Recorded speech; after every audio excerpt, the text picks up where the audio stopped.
Oshofa Prise TV. Tout pour la gloire de l'Éternel, Dieu de Shofa.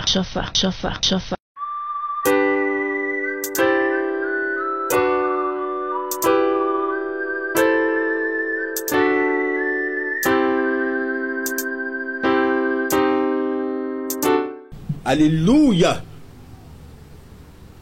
Chers amis, chers téléspectateurs, le respect de nos parents est une source de grâce et de bénédiction. Et oui, le thème se reformule originellement comme ceci. Respect des parents, grâce et bénédiction s'en découlent. Oui, nous savons que le roi Salomon avait brillé par d'abord sa présence notoire sur le terrain de la connaissance et de la sagesse. Oui, au passage, nous allons vous dire que lorsque nous prenons les proverbes de Salomon, c'est que la Bible que nous tenons en main n'en compte qu'à peine une centaine. Alors que le roi Salomon, quant à lui seul, avait émis plus de 3000 proverbes. Le reste de ces proverbes-là qui n'ont pas été figurés dans la Bible se trouvent d'abord dans la sagesse de toute l'humanité. Et oui, nous ne dirons pas assez. Oui, Salomon disait en Proverbe chapitre 3, des versets 1 jusqu'à 10, ceci.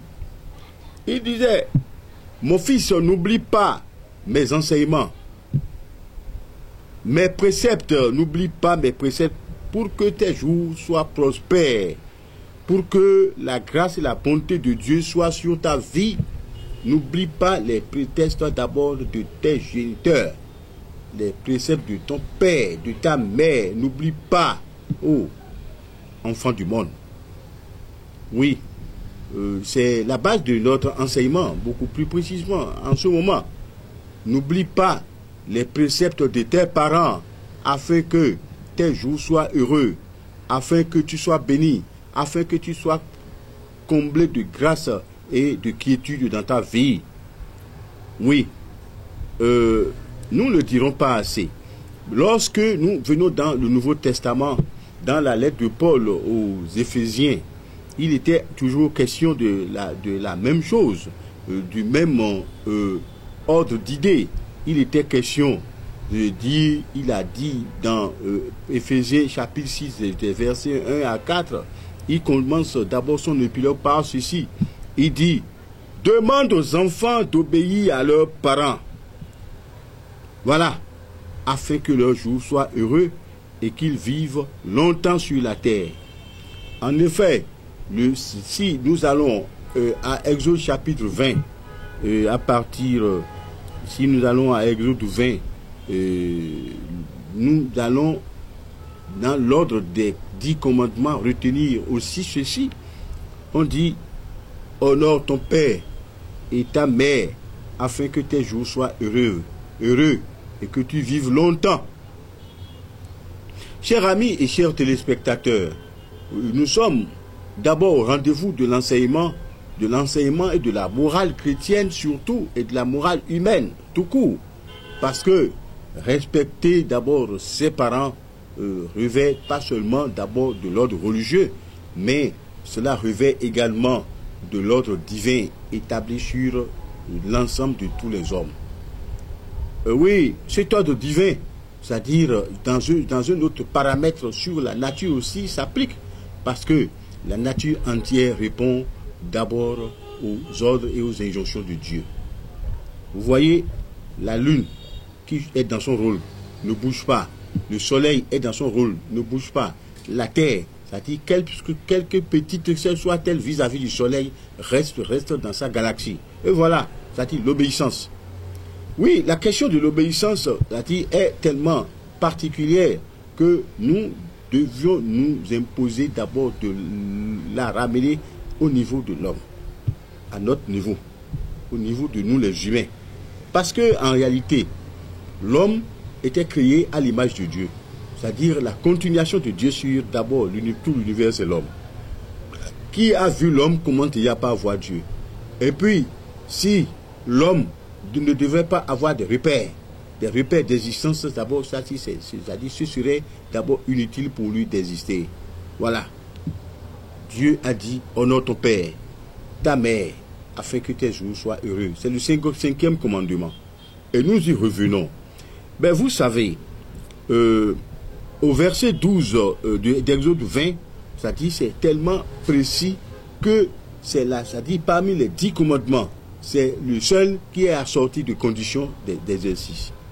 Si tu obéis à ton père et à ta mère, tu leur donnes droit de respect, toi tu vas vivre longtemps sur la terre. Tes jours seront heureux. Il y a des gens qui ont vécu dans des inquiétudes permanentes sur leur vie. Ils n'ont qu'à se poser des questions. Quel est le degré de rapport que tu as vis-à-vis de tes parents, de tes géniteurs, ton père, ta mère? Bon, ton arrière-père, c'est-à-dire les coutumes de bonté de tes arrière-pères, est-ce que tu les as respectées? Non. On dira tel père, tel fils. Un fils mauvais revient naturellement d'un père mauvais, d'une mère mauvaise. C'est-à-dire une famille, c'est-à-dire qui doit afficher ses repères. Il y a des repères d'abord mauvais et des repères bons.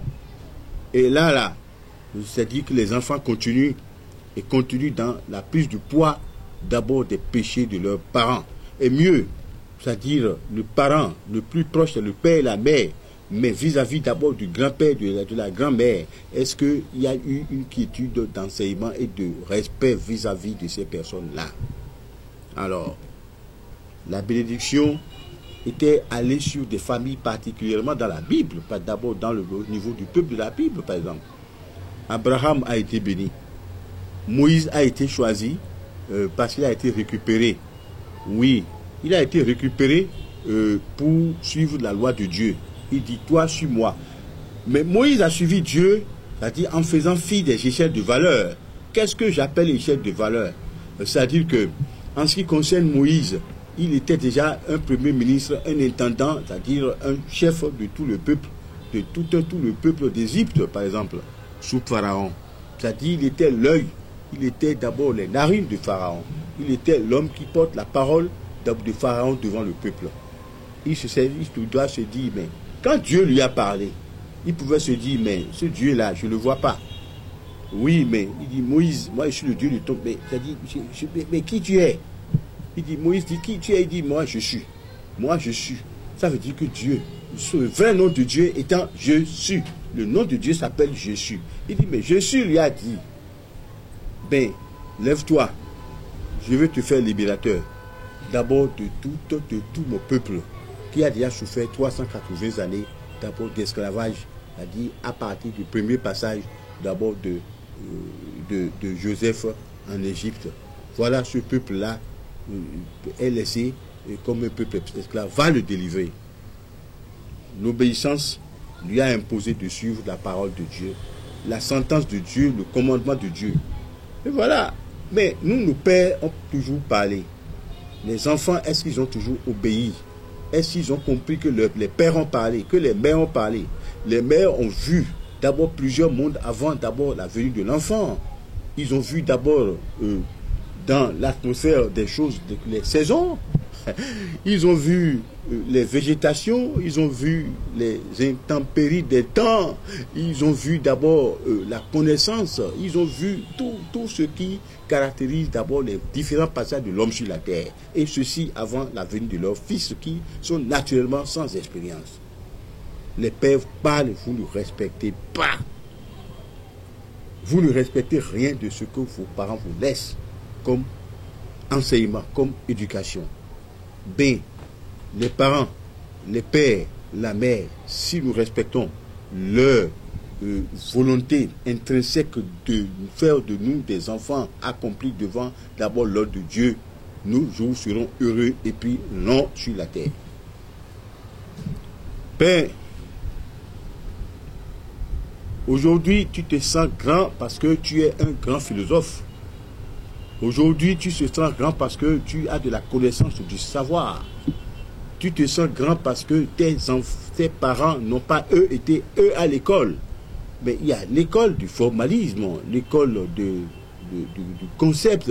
Il y a l'école d'abord conventionnelle. Mais il y a l'école de la vie. L'école de la vie, c'est le fait d'abord ne se réalise qu'avec le temps. L'école de la vie vous apprend d'abord à partir d'un grand élément qu'on appelle le temps. C'est-à-dire, plus vous êtes là à durer, vous serez là à voir d'abord les prodiges du monde. D'abord les faces, c'est-à-dire les facettes cachées du monde. Et tout ceci, naturellement, vous fortifie, vous rend grand d'abord du cœur. On n'est pas homme par la taille, mais on est homme par la raison et le cœur, a dit quelqu'un de la sagesse d'abord contemporaine. Non, l'homme n'est pas grand par la taille, mais il est grand par la raison et le cœur seulement. C'est de Léon Derle, naturellement. Ben, écoutez, chers amis et chers téléspectateurs, un enfant est toujours petit devant son père et sa mère. Aujourd'hui, tu es peut-être ministre, tu ne veux écouter personne de ta famille, tu ne veux pas écouter la sagesse d'abord de ton père ni de ta mère encore vivant par cette chance que tu as, parce qu'il y a des enfants dont les parents sont vite morts, c'est-à-dire à fleur d'âge. Ça, c'est une perte. Mais si tu as d'abord la grâce de voir ton père et ta mère encore vivants, il faudrait que tu sois profiteur en restant à leur école parce qu'ils constituent une somme de connaissances qui ne s'achètent pas dans les livres. Oui, un enfant, quel que soit son âge, est toujours petit devant son père et sa mère.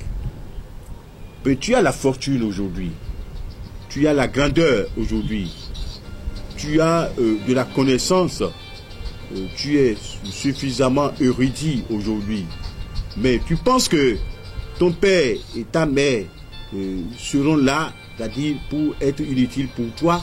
C'est une grâce que tu les as encore dans ta vie. Oui. Mais tu sais que la vie est telle que, c'est-à-dire qu'on a besoin toujours de l'autre. Mais l'autre le plus proche de nous, c'est nos parents, nos pères, nos mères. C'est-à-dire c'est eux qui sont nos repères dans la vie. Et si nous ne respections pas d'abord l'existence de ce repère-là, mais comment voulez-vous que nous évoluions d'abord sur les traces de la connaissance et de la grandeur? Mon fils, n'oublie pas mes préceptes, mes enseignements. Mes enseignements et mes préceptes vont te rendre prospère dans la vie. C'est l'inspiration divine portée sur Salomon qui a laissé cela comme un héritage d'abord aux enfants du monde entier que nous sommes. Ben, et dans le même temps, Saint Paul qui disait, demande aux enfants d'obéir à leurs parents. Ben, la famille, c'est le centre même d'abord de l'éducation, le repère même d'abord de la pérennisation des bonnes œuvres et des bonnes connaissances sur la vie des hommes, des enfants, des adultes et puis même des vieillards. Mais qu'est-ce que la famille? La famille, c'est ce regroupement. Bon, il y a plusieurs natures de famille. Il y a la famille biologique qui s'arrête, par exemple, au père, à la mère, au petit-fils et à l'autre ascendant. C'est-à-dire le père et la mère du père, le grand-père du grand-père. C'est une question, c'est la famille généalogique. Et oui, ben, il y a la famille sociale. La famille sociale, c'est la famille composée de toute la société qui est là, à nous éduquer.